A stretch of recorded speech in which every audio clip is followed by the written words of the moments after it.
There's a great little verse that talks about not allowing a root of bitterness. Really great advice. And yet I think we've missed some of the point of that. Hey, welcome. It's Uberlicious time. It's time for Uber Grace.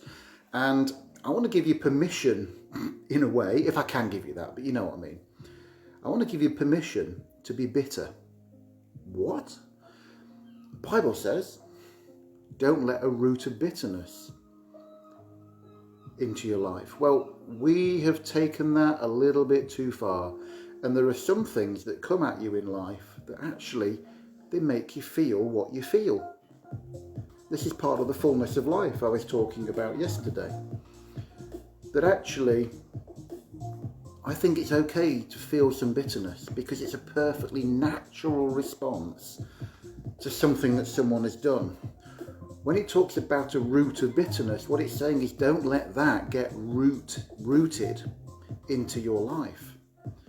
But if you need to be bitter, believe me, I mean, going through divorce and all that, you know, it's like, wow, I had some bitter times, not just at the obvious person, but at various different scenarios in myself. I couldn't have come through unless I'd actually felt what I was feeling. I really want to be honest about how I feel. I really don't want to gloss things over anymore in some kind of nice hippie Chrissy way, Chriso way.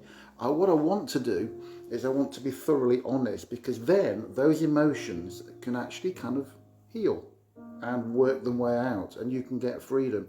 I believe there are many tens of thousands, if not millions of Christians running around believing they don't have a root of bitterness, but actually it's there in the dark growing because they don't believe they have it, because they mustn't.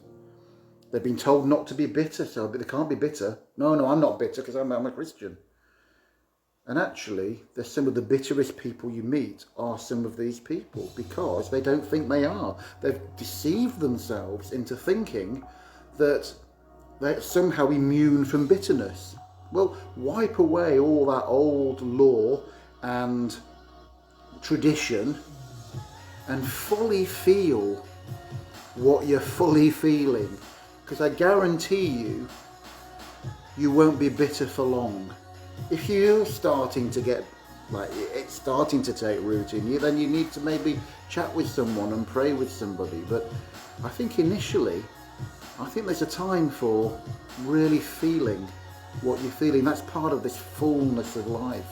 Properly alive, feeling some of the negative stuff. Because if it actually just fizzles up and drops off, then you're free. You hide it. You're carrying that bitterness around with you for years. And that is not a good way to be. So hey, if you need to be bitter, be bitter. I mean, let's face it, there are three things the Bible, New Testament, tells us to do. It tells us to be angry, tells us to hate, and it tells us to fear. Okay. Fear God, be angry at the devil, and hate sin. But it's telling you to use those emotions in a good way. I'm kind of doing the same. Don't get bogged down in it, don't let it root, but actually hiding it away and saying it isn't there is one sure way of allowing it to root. Hope this has been helpful. If it has, please comment, like, thumbs up, thumbs down, love, all that sort of stuff, and please feel free to share. Have a great Uberlicious day now.